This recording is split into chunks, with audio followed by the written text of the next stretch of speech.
So let's talk about this possible appeal. What is the procedure now? Because they will have to wait some time before they can lodge an appeal. The procedure now is that the court has 90 days to draw up its report, its review of the evidence. In the first trial it ran to 400 pages, probably be less this time. And from the time, in 3 months' time, that they finish this report, then the prosecution will have 45 days in which to appeal. They've already outlined the grounds on which they'll appeal. They'll slam this review of the evidence. They'll say that it was biased, that the experts were incompetent, that they didn't do their work properly or do everything they should have done. And that's one of the arguments that they will bring up to the Supreme Court. Yeah, just talking to John Verlaine here, the author of Death in Perugia, is also Sunday Times journalist. And John, we are surrounded by half of Perugia, it seems, they've been gathering throughout the day. You will have noticed yourself. I mean, this case has absolutely gripped Italy, it's gripped the UK, it's gripped the United States. Russian television is even here as well. That's right. The exception until now had actually been... And this is Raffaele Sollecito's lawyer. Avvocato, parla inglese? Parla una parola di inglese? No, lei sa consiglia.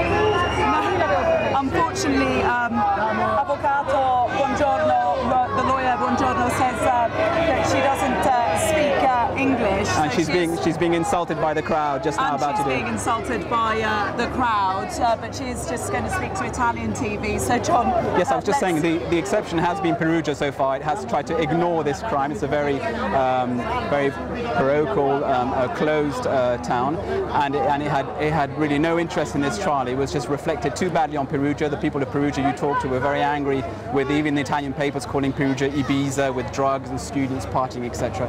And now it's the first time I see this square full of people, most of them very, very angry about this verdict. Very different actually to the verdict of the murder trial, possibly because back in December 2009 it was absolutely freezing and pouring with rain, with a very hostile crowd here that has gathered. It has been a very balmy day and they've come out to watch what has become a bit of a media circus, some would say. I mean, this road is littered with satellite trucks, 300 to 400 journalists accredited. Here. Very ironic that this morning the presiding judge said, reminded everybody this is not a football game, and he appealed for calm and respect and silence when the verdict would come through. And we had that in the courtroom, but outside it's a completely different reaction.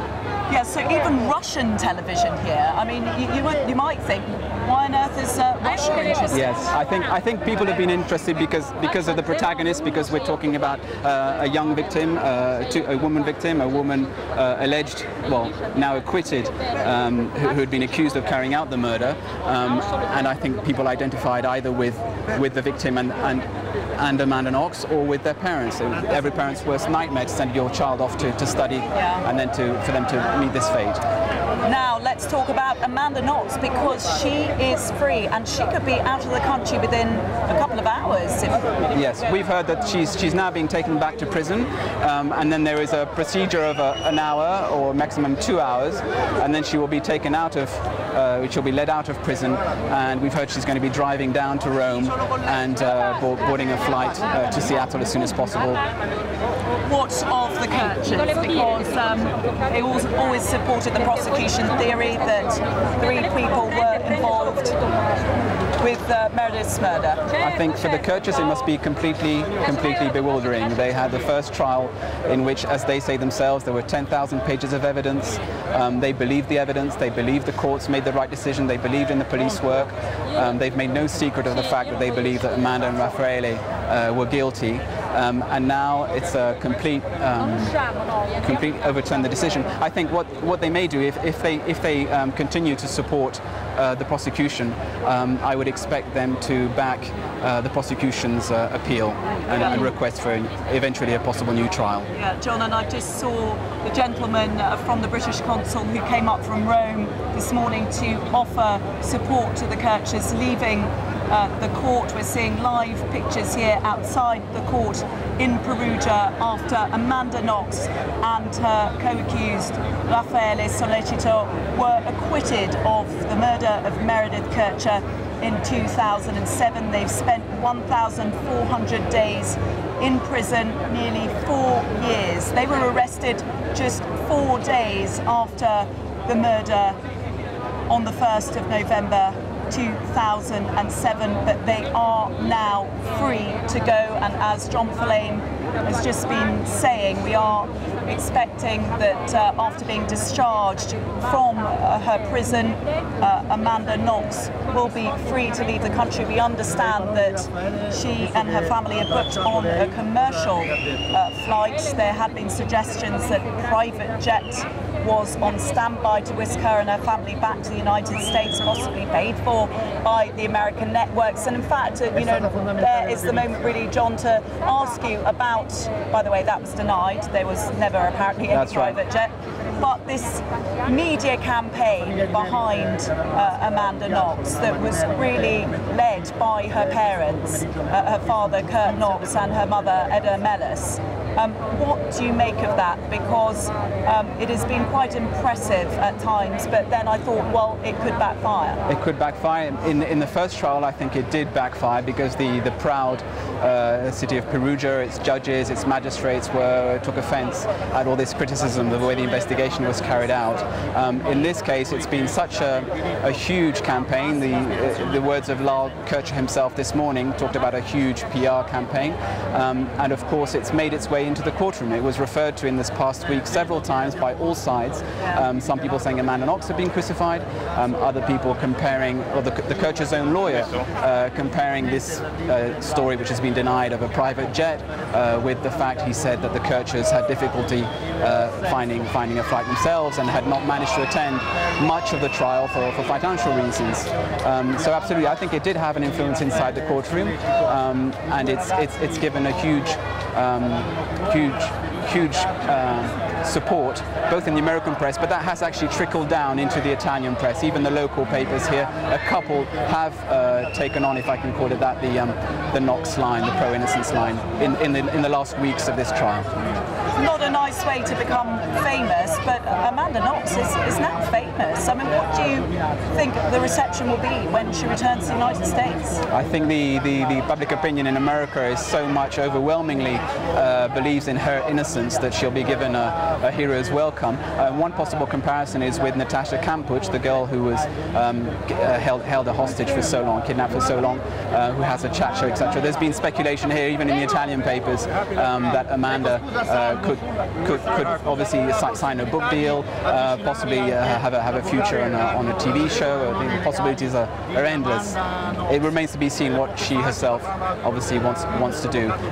Just to add that a visitor, an MP who went to see her in prison yesterday, did make the point that although she was going to fly immediately back to Seattle, she did plan to come back to Perugia, to Italy, because she does also face a trial for slander for alleging that the police hit her and threatened her. Right, so tell us a little bit about that, because the slander charge relating to Patrick Lumumba, the Congolese barman who she wrongly implicated, that was decided on today. She got 3 years for that, but because she's already served 4, she's free. But That's then right. There is this other trial as well. That's right. It's also a slander defamation trial in which she alleged that she was beaten, hit twice in the neck, threatened by the police during questioning. She says that they told her that if she asked for a lawyer, things would go bad for her, that she would never see her family again. And she says that is the reason that she then accused, placed herself at the crime scene in a confession which she later denied. And you think she'll really be back for that trial? I mean, surely the last thing she wants to do is come back here for some time yet. To be quite honest, this is going to start in mid-November, the slander trial. I think that she will feel confident enough, and it's a purely personal hunch based on her character, but I think she will want to be in court again to show she's there, to demonstrate her innocence. She's had a huge boost from this acquittal, and I think she might well come back and try and show the courts that they're accusing her wrongly on the slander. But so for slander, she could get 3 years. I mean, so she could potentially be convicted to another 3 years in prison. Yes, slander could be up to 6 or 8 years. It depends whether it's aggravated or not. But obviously, we would have to see what would happen at the first trial, and then in the Italian system, there's still two appeals afterwards. And we were talking about that prosecution appeal. They can do that appeal. Won't they want her to stay in the country while that goes on? I've spoken to them. They've got no hopes. They themselves don't think she'll ever come back. They've already tried. They've already found out about the possibilities of extradition. They've been told it's absolutely zero from America. There's no likelihood whatsoever of America sending Amanda back. John, let me pause just then. Carlo Della Vedova, yes. Luisa Baldini, BBC News. Yes. Can you speak to us a few minutes? John, I'm so sorry. Can I just take your microphone for one moment and just, if you can wait there. I'm sorry, slightly chaotic scenes here outside the court. Please. Carlo Della Vedova, yes. You were, can I just ask you to come a little bit around here? You were Amanda Knox's main defence lawyer. Thank you for the main, but I'm with Luciano Girga. We are two. You and Luciano Girga as well. Yes. You have won this case. Just give me your reaction. No, in this case, there's no winner. The justice has superseded, and they have rectified a mistake. There is a terrible tragedy at the beginning because there's the death of Meredith. Meredith was a friend of Amanda, so we should never forget this, and we have to respect the sorrow of all the family. So there's no winner here. The justice has recognized that Amanda was not involved in the murder. So this was a miscarriage of justice? This is a mistake, according to our system. We have the possibility, our legislator has foreseen the possibility of mistakes. That's why we have the appeal, and we have a 3rd grade, which is compulsory. So unless we have this 3 grades, you cannot consider somebody guilty with a final decision. And this is what has happened today. The Court of Appeal has rectified a mistake of the first judges. What did Amanda say to you after that decision? She didn't say anything, but she was so happy. She started to cry. She had a release. She was extremely worried at the beginning. She was scared. She was feeling that today was a very important day, and she was actually on the border of a request of life in jail and a dismissal. So it was a very tense day for her, and she didn't say much. She was just crying, very happy. You have got quite close to Amanda over the last 4 years. You've had to work very closely with her. What do you make of how she has coped with this whole process? Amanda is a very intelligent girl. She was very young and very unexperienced at the beginning, so she has matured. And together with my colleague Luciano Girga, we worked with her in order to defend her. So we were able to appreciate the extreme, sensible and intense intelligence of Amanda, and we're very happy that we had Amanda as a client. Was the independent forensics, just one last question, was the independent forensics review, was that the main thing you think in this case? In order to reply to this, we have to wait for the motivation. Okay. When we see the motivation, I will be in a position to explain exactly what and how this evidence has been considered by the court. Carlo Della Vedova, grazie mille. Thank you very much indeed. I'm sorry, you're just in could I just ask you to move, because this is the live BBC camera. Se può spostarsi un attimo, per favore. Grazie mille. Apologies, as I said, very hectic scenes here, but there we heard from Carlo Della Vedova. John Folane, can I give that back to you? Thank you. Carlo Della Vedova, who was one of Amanda Knox's main defence lawyers. Carlo Della Vedova was acting with Luciano Girga as well, and we heard them both in their closing speeches last year.